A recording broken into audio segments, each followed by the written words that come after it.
want to switch hats. You've been asked to speak to the leaders at the United Nations at their prayer breakfast, which is the opening session of the United Nations.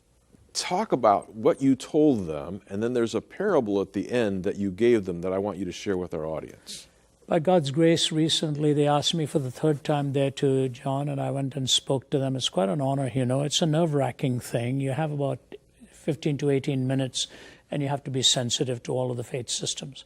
I spoke to them on a search for absolutes. And at the end of that, you know, they were listening. And I'll tell you, when they line up at the end of it, the ambassadors will tell you things that are very, very personal. And one of them, I won't even name who, asked me if I would come into the office and pray with his whole staff. And one from an atheistic country said to me, I always wondered why I came here. I'll tell you what he finished his statement with. I ended with this, a parable. Parable of a very rich man who had a son. The son was a tender-hearted guy, walk around town, and he would talk to a beggar often on the streets. And the beggar grew to like him. And he would leave some money and so on. And one day he stopped coming, and the son walked over to the big mansion, saw the watchman outside, said, I don't see the young man anymore. He said, no, he suddenly passed away.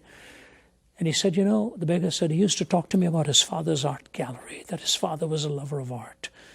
I want to do something. And so he went and sketched a portrait of the son and brought it back, gave it to the watchman, said, give it to the father. I loved his son. He was a good man.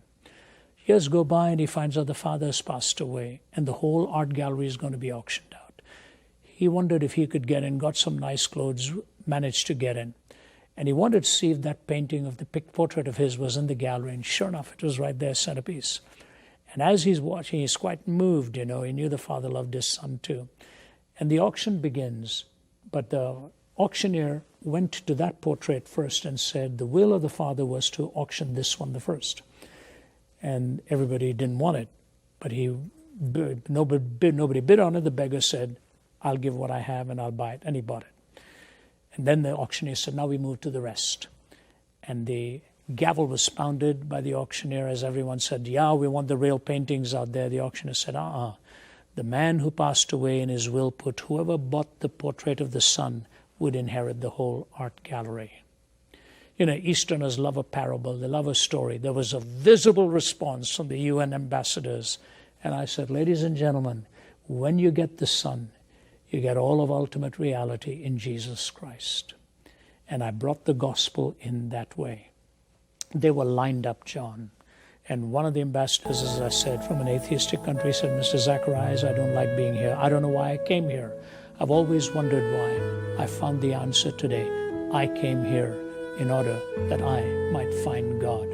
What an incredible story to end a story with. And to you who are listening, when you get Jesus Christ and you get the Son, you get the entire inheritance of your Heavenly Father. You can trust in Him.